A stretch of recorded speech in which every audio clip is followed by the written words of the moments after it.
माथा, रघुकुल तिलक जोर दो हाथा।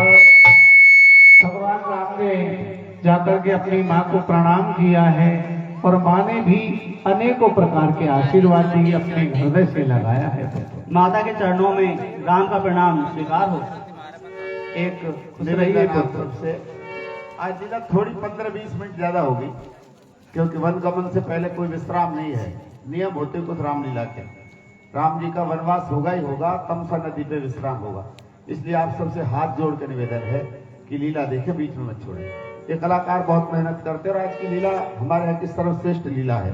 एक एक पात्र बहुत मेहनत करता है। आप लगता है कि मेरी बात का समर्थन करेंगे और बीच में जो जाने वाले हैं ये जाएंगे।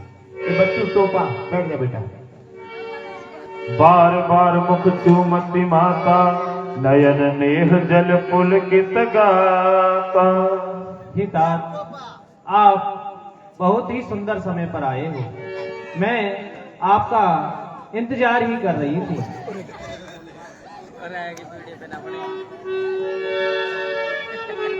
गोदी राख पुन हृदय लगाए, स्रवत प्रेम रस पयद सुहाए। माँ बार बार हृदय से लगाती है, प्रेम करती है, और प्रेम हो भी क्यों ना, राम जैसा बेटा माँ के सामने हो तो माँ का हृदय प्रफुल्लित होना स्वाभाविक। कह हो तात जननी बलिहारी, कब ही लगन मुझ मंगलकारी। हे तात, कहिए तात बलहारी, मैं बलहारी जाते हूँ। वह शुभ घड़ी कब आएगी जब मेरे पुण्य शील और शुभों के धाम की खान होगी। हे तात, वह शुभ घड़ी इन अवधवासियों को उसी प्रकार से व्याकुल होकर के इंतजार करा रही है, जिस प्रकार से चातक पक्षी और चातकी वर्षा ऋतु के बाद शरद ऋतु में स्वाति नक्षत्र की बूंद प्राप्त करने के लिए व्याकुल होती है। कहिए पुत्र, वह मंगल घड़ी कब आने वाली है? पिता दीन मोहे कानन राजू,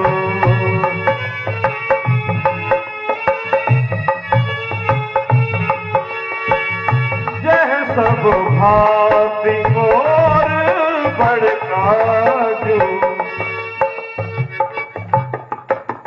हे माता, पिताजी ने मुझे वन का राज्य दिया है, जहाँ पर मेरे सारे बड़े काम सफल होंगे।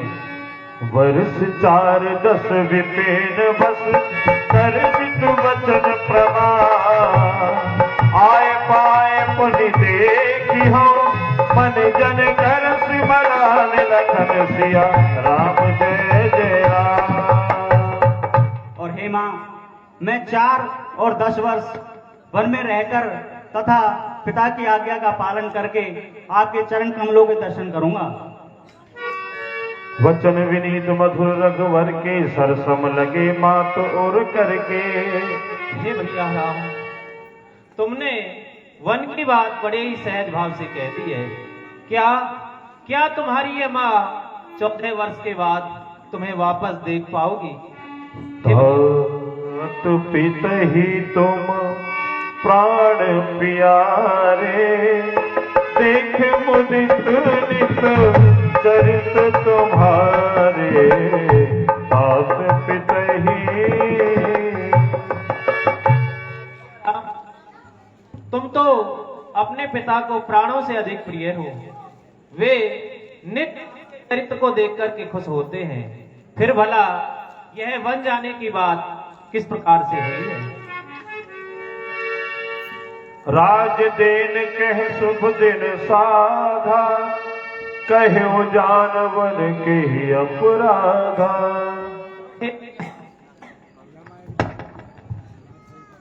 हे भैया, राज देने के लिए यह शुभ दिन साधा था, और फिर किस कारण से आपको वन जाने के लिए कहा है?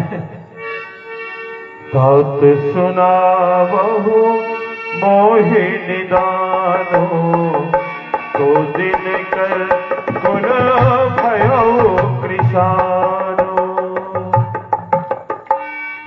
भैया, हे तात, मुझे उस कारण को तो सुनाइए जो इस अयोध्या को जलाने के लिए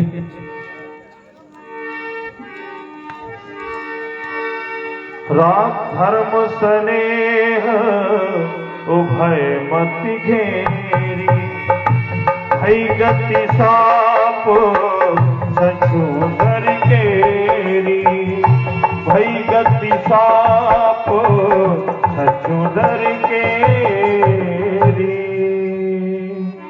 इधर राम जी की बात सुनकर के माँ कौशल्या को बड़ी पीड़ा हुई है और जैसे शाप और छछूंदर जैसी गति आज माता कौशल्या की है।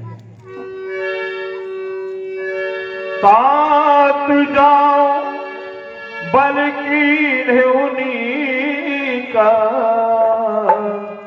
पितु आयस सब धर्म टीका। हे भैया राम, पिता की आज्ञा का पालन करना सभी धर्मों में श्रेष्ठ होता है। राज देन कही दीनवन, मोहि न सोच दुख लेश, तुम बिन भरतहि भूपतहि, प्रजहि प्रचंड कलेश। अरे तात, राज तिलक कह करके वन का राज दे दिया, इस बात का मुझे लेस मात्र भी दुख नहीं है, परंतु ये वत्स आपके बिना राजा आपको प्राणों से अधिक प्रिय है भरत जी। किस प्रकार से यह अयोध्या में रह पाएंगे भैया। धन्य है माता कौशल्या, जिनको इस समय भी अपने पुत्र से प्रेम ना हो करके और भरत से कितना प्रेम है। धन्य ऐसी माँ कौशल्या, जय हो ऐसी माँ के लिए प्रणाम। जो केवल पितुआय सुताता, तो जन जाहु जाने बड़े माता। हे राम, यदि पिता ने वन जाने के लिए कहा है तो हम माताओं को बड़ा जान करके वन मत जाइए, लेकिन हे पुत्र, तुम्हें वन जाने की आज्ञा माता ने भी दी है, तो यह परम सौभाग्य की बात है।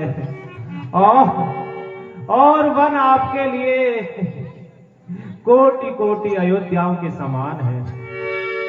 बड़ भागी वन अवध अभागी, जो रघुवंश तिलक तुम त्यागी, जो रघुवंश तिलक तुम त्यागी।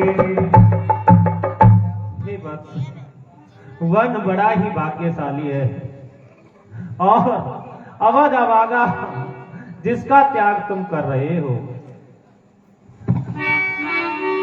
समाचार ते ही समय सुन, सिय उठी अकुलाय, जाए सासु पद कमल युग, बंद बैठ सिरनाय। इधर जब माता सीता ने सुना है कि प्रभु राम को वनवास होने वाला है, तो सीता जी ने आकर के अपनी सास के चरण पकड़ लिए हैं और सास को प्रणाम